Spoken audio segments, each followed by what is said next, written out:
जब किसी ने आराध्या को पीछे की ओर खींचा तो वो चौंक सी गई। आराध्या ने जब पीछे मुड़कर देखा तो वहां उसकी एक शरारती सहेली निशा वाडिया थी। वो भी उत्सव देखने के लिए अपने माता पिता के साथ आई थी। उसके पिता बॉम्बे पोर्ट के जहाज बनाने वाली कंपनी के मालिक थे और उनका भी उस लोहे के विशाल जहाज को बनाने में बड़ा योगदान था। तुमने तो मुझे डरा ही दिया, आराध्या ने निशा को हाँफते हुए कहा। तुम्हें डराने में मुझे बहुत मजा आता है, निशा ने हंसते हुए कहा और फिर आगे पूछा, कितने दिनों बाद मिली हो? बताओ क्या चल रहा है तुम्हारी जिंदगी में? क्या बताऊं, मेरी जिंदगी तो अब पहले जैसी बिल्कुल भी नहीं रही।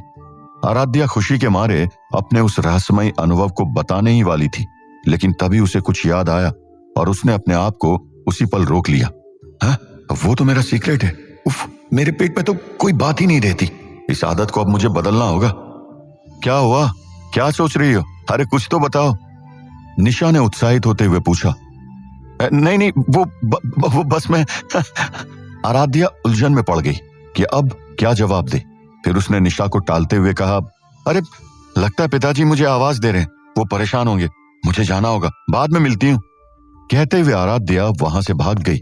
निशा उसे इस तरह अचानक भागते हुए देखकर थोड़ी हैरान थी। उसने मन ही मन सोचा, ये जरूर मुझसे कुछ छिपा रही है, इसके बारे में पता करना पड़ेगा।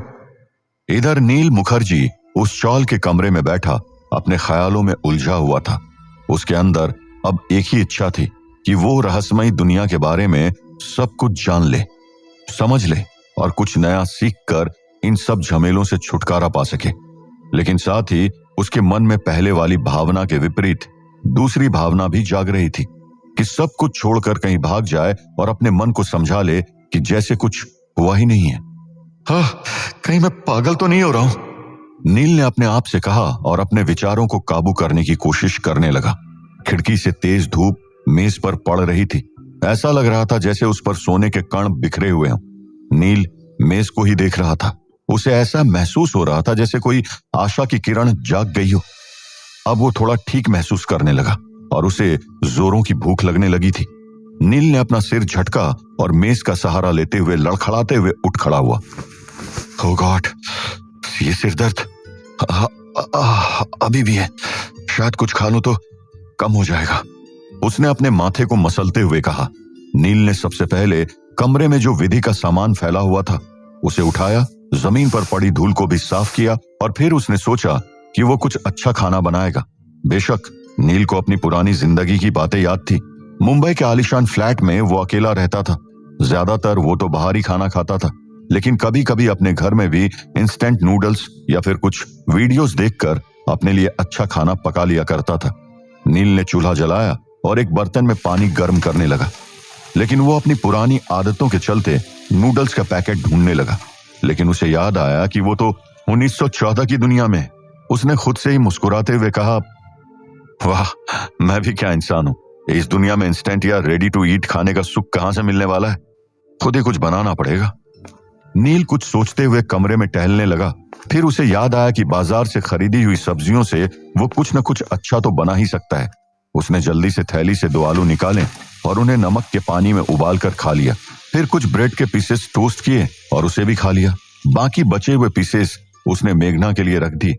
नील ने महसूस किया कि वो अब पूरी तरह तरोताजा हो गया। उसका सिर दर्द भी कम हो गया था। फिर उसने चमकदार धूप का आनंद उठाया और वापस डेस्क पर बैठते हुए वो आगे का प्लान बनाने लगा। मैं यहां से भागना भी चाहूं तो नहीं भाग सकता। अब एक ही तरीका मुझे नजर आ रहा है, अनंतवीर। मैं अनंतवीर बन सकता हूं, जिसके बारे में द जस्टिस और द हैंगमैन बता रहे थे। अपने सारे डर मिटाकर मुझे कुछ न कुछ करना होगा। वो अब समझ गया कि उसे आगे की सभा का इंतजार करना होगा। अभी सोमवार आने में तो 4 दिन बाकी है। अगर मुझे तब तक यहां रहना है तो क्यों ना नील के बारे में पता लगाया जाए। आखिर उसके साथ हुआ क्या था? उसने आत्महत्या क्यों की थी? आखिर ये कोई छोटी मोटी बात तो नहीं। अगर नील वाकई किसी खतरे में था तो अब मुझे अपनी सुरक्षा के बारे में सोचना चाहिए। क्या पता फिर से कुछ हो जाए। इस दुविधा में नील ने टेबल पर रखी नोटबुक को उठाया। असली नील को नोट्स बनाने की आदत थी। उसे डायरी में लिखना भी पसंद था। नया नील अच्छी तरह से जानता था कि दाईं ओर टेबल के नीचे वाली दराज में और भी कई सारी नोटबुक्स रखी है। उसने पढ़ना शुरू किया। आखिरी नोटबुक 10 मई से शुरू हुई थी। उसमें उसकी यूनिवर्सिटी, प्रोफेसर और कुछ हिस्ट्री यानी इतिहास के बारे में लिखा था, जो उसका पसंदीदा सब्जेक्ट था। नील ने दूसरा पन्ना खोला और फिर नोटबुक में लिखी हुई बातें नील के सामने ऐसे आने लगी जैसे कोई फिल्म चल रही हो। सर रुक जाइए। नील ने अपने हिस्ट्री के टीचर मिस्टर अरुण कुमार को कॉलेज के कॉरिडोर में रुकने के लिए आवाज दी। मिस्टर अरुण रुक गए और पीछे मुड़कर बोले, क्या हुआ नील, पढ़ाई तो ठीक चल रही है ना? जी सर, मुझे आपसे एक सवाल पूछना था। आपने कहा था कि वैदिक काल में आम लोगों की भाषा संस्कृत से विकसित हुई थी। तभी वो सिर्फ एक ही भाषा थी, लेकिन ऐसा कैसे हो सकता है? क्या उस जमाने में वो सब सिर्फ एक ही भाषा बोलते थे? नील ने पूछा। हाँ, हमारी भाषाओं की शुरुआत तो संस्कृत से ही हुआ है, मिस्टर अरुण ने बताया। लेकिन कालिका प्रतिष्ठान के पुराने ग्रंथ और रुद्रवायु पुराण के अनुसार प्राचीन काल की दुनिया में कई अलग अलग तरह के लोग थे और उनकी भाषाएं भी अलग थी। अच्छा, जैसे कि? मिस्टर अरुण ने अपनी हंसी दबाते हुए पूछा। जैसे कि परियां, राक्षस, नाग देवता और तो और उड़ने वाले अद्भुत जीव भी हुआ करते थे। उन सब की भाषाएं भी अलग थी, नील ने एक मासूम बच्चे की तरह बताया। आखिर मिस्टर अरुण की हंसी छिप नहीं पाई। उन्होंने जोर से ठहाका लगाते हुए कहा, नील, यू आर रियली फनी। आगे से सिलेबस वाली किताबों पर ही ध्यान देना, एग्जाम में वही काम आएगी। ये सब तो मिथक और कल्पनाएं हैं। ये कहते हुए मिस्टर अरुण वहां से चले गए, लेकिन नील की जिज्ञासा अभी भी कम नहीं हुई थी। वो उधर ही खड़ा था। तभी उसका दोस्त और स्टडी पार्टनर विलास वहां आ गया। उसने पूछा, क्या हुआ, कुछ बताया अरुण सर ने? नहीं ना, वो तो मुझ पर हंस रहे थे, नील ने कहा।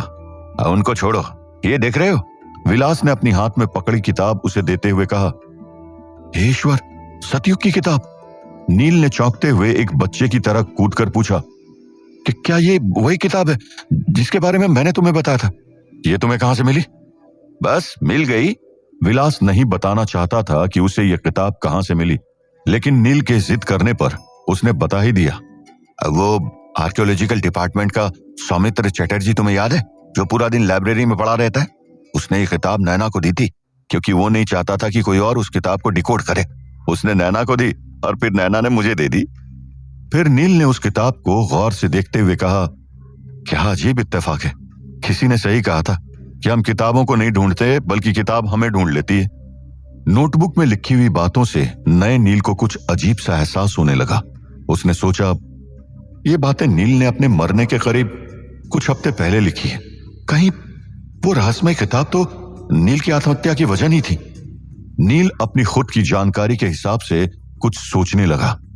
अभी के हिसाब से हम लोग कलयुग में हैं और इसमें लिखा है कि वो किताब सतयुग की है।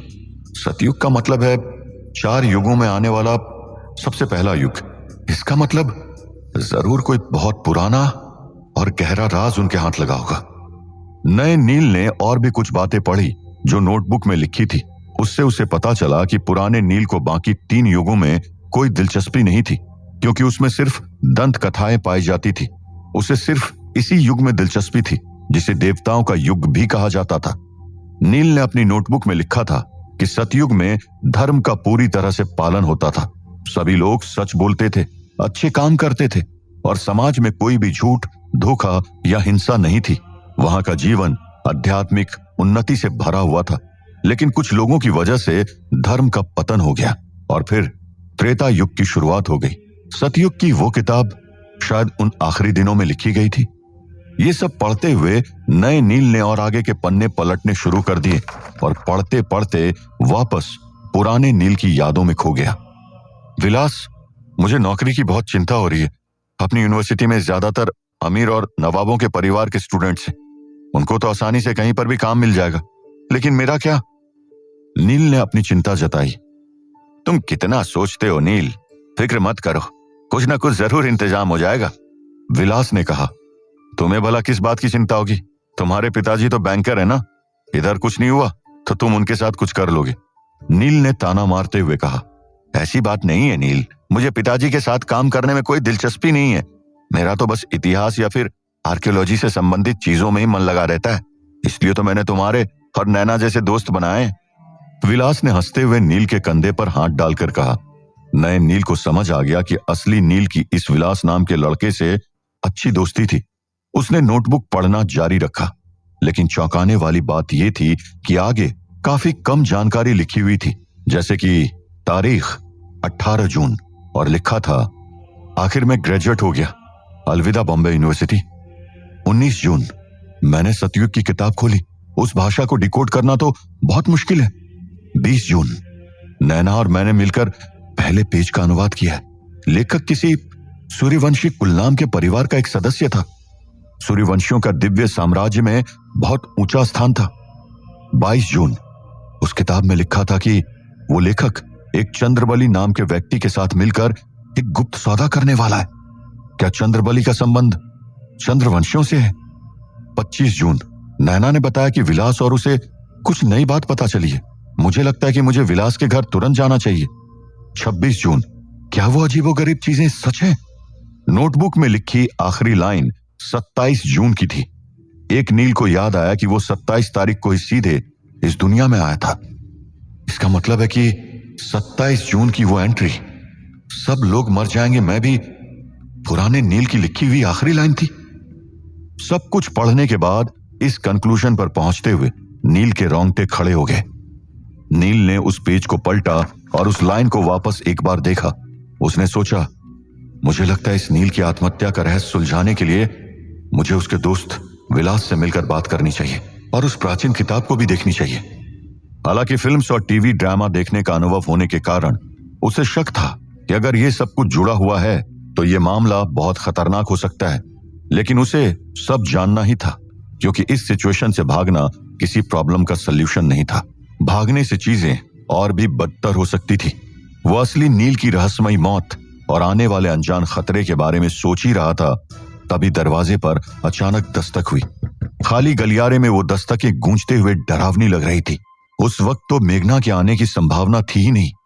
नील ने अनायास ही दराज खोला, रिवॉल्वर निकाला और सतर्क होकर पूछा, कौन है? दूसरी ओर से 2 सेकंड की चुप्पी रही, फिर हल्की तीखी आवाज में जवाब आया, मैं हूं, माउंटबेटन, जॉर्ज माउंटबेटन। उस आवाज ने एक पल रुककर कहा, क्या पुलिस? ये पुलिस यहां क्या कर रही है? डर के मारे नए नील के पसीने छूट गए थे।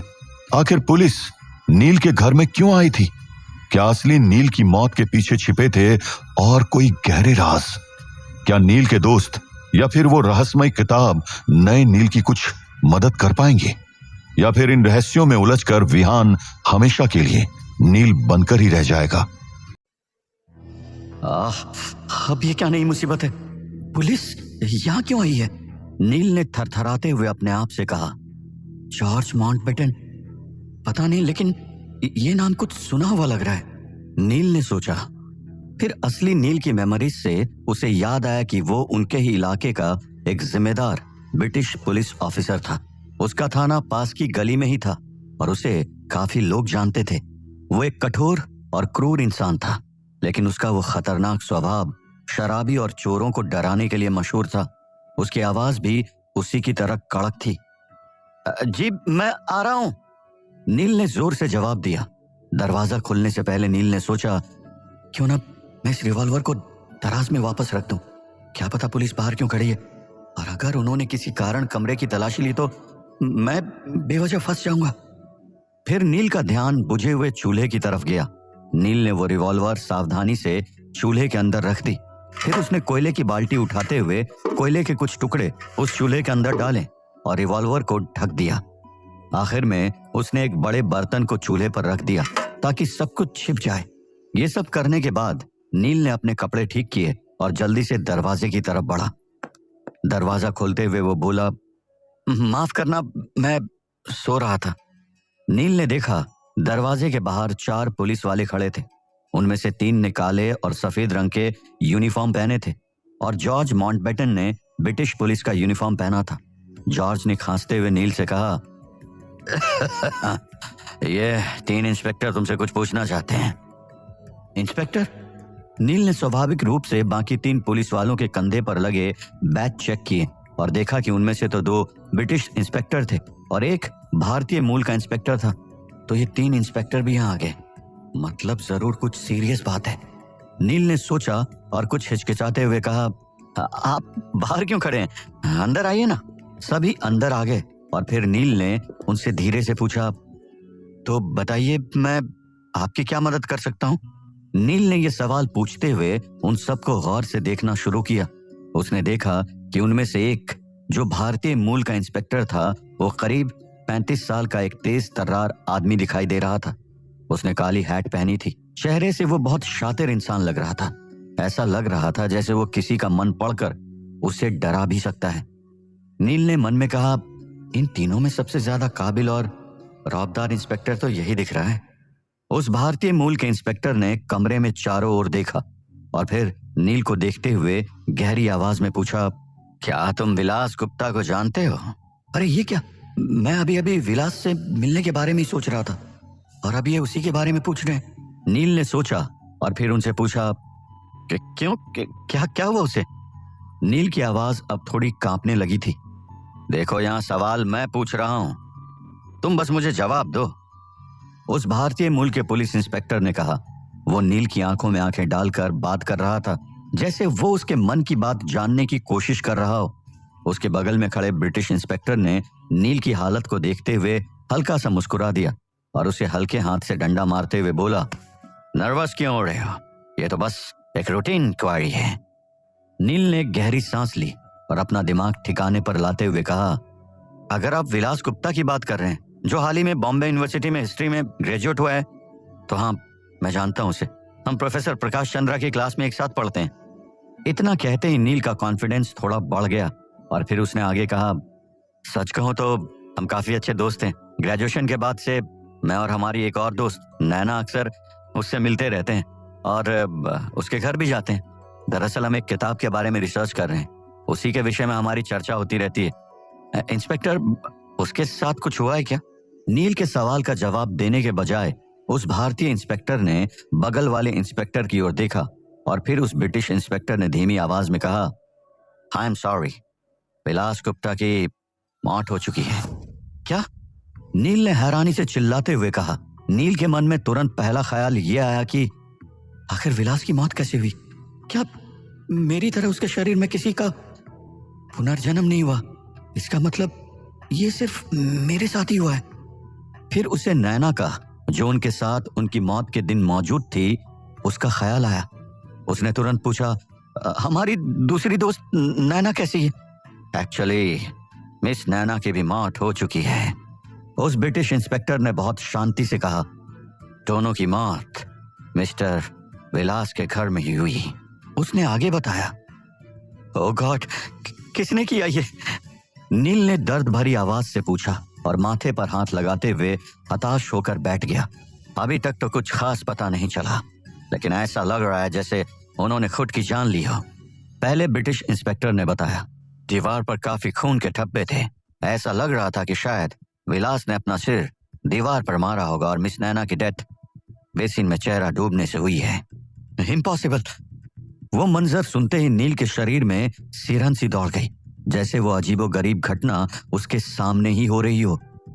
एक लड़की जिसकी आंखें दर्द से भरी हुई होगी, उसने अपना चेहरा पानी से भरे बेसिन में भला कैसे डुबा दिया? और वो बेचारा लड़का, पता नहीं आखिरी पलों में उसने क्या महसूस किया होगा।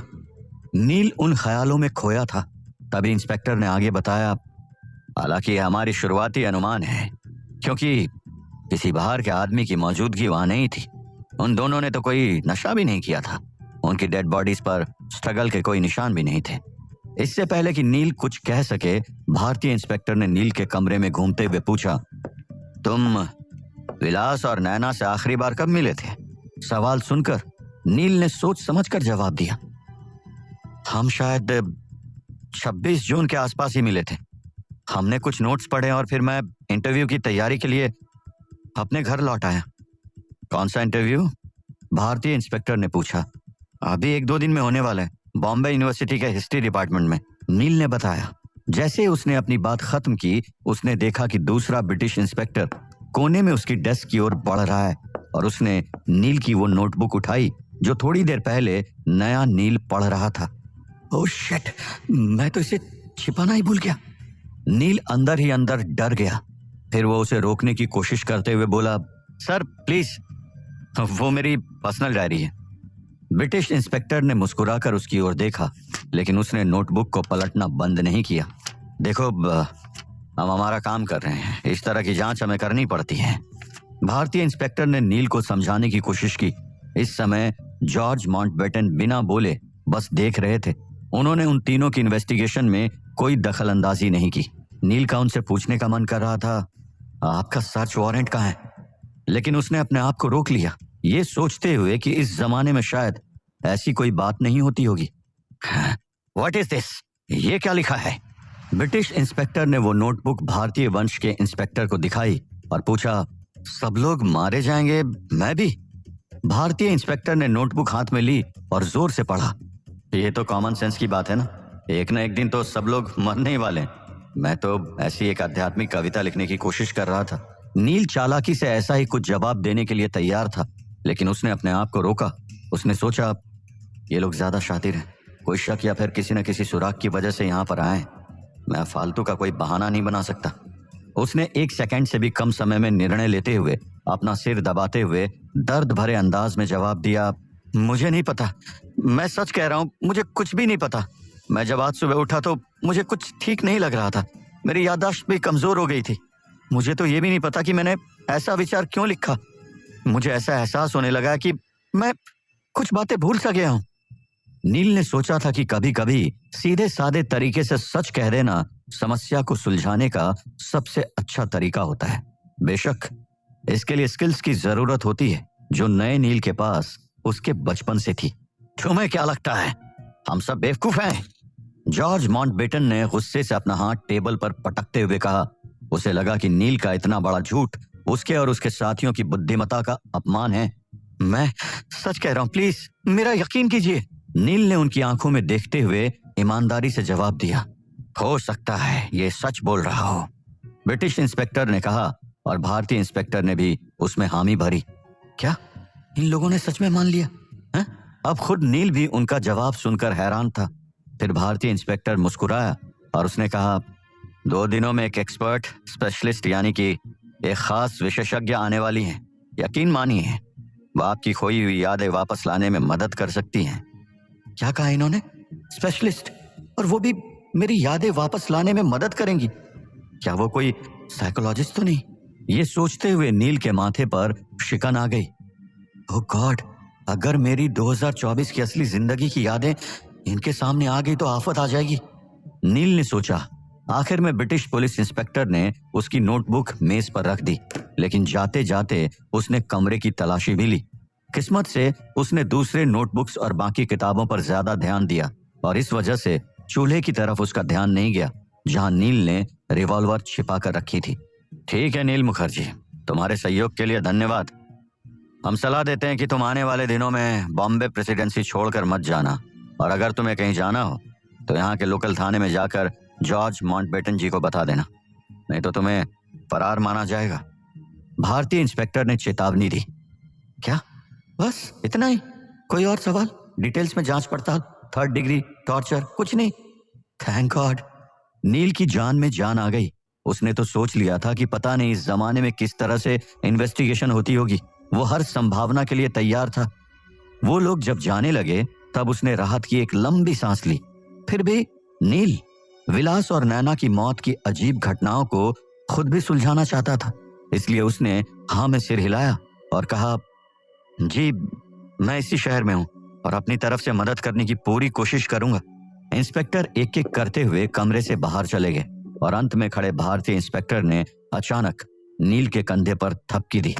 पता है नील, तुम्हारा इस घटना से बच निकलना किसी चमत्कार से कम नहीं। नील के चेहरे पर हैरानी थी। क्या मतलब? मैं समझा नहीं। भारतीय इंस्पेक्टर ने रहस्यमयी मुस्कान के साथ कहा, आमतौर पर ऐसी अलौकिक घटनाओं में जो लोग शामिल होते हैं उनकी मौत तय होती है। तुम बच गए हो तो खुद को बहुत खुशनसीब समझो। इसके बाद भारतीय इंस्पेक्टर ने कमरे से बाहर निकलते हुए दरवाजा धीरे से बंद कर दिया। नील सन्न खड़ा रह गया, मानो उसकी रीढ़ में एक ठंडी लहर दौड़ गई हो। उनकी मौत तय होती है, जिंदा बचना चमत्कार से कम नहीं। खुशनसीब। भारतीय इंस्पेक्टर की रहस्यमयी बातों की गूंज अब भी उसके कानों में थी। आखिर उस भारतीय इंस्पेक्टर ने नील से ऐसा क्यों कहा? क्या उनको पहले से ही कुछ ऐसा रहस्य पता था जो नील से छिपाया जा रहा था? क्या नील पर किसी अज्ञात खतरे का साया मंडरा रहा था?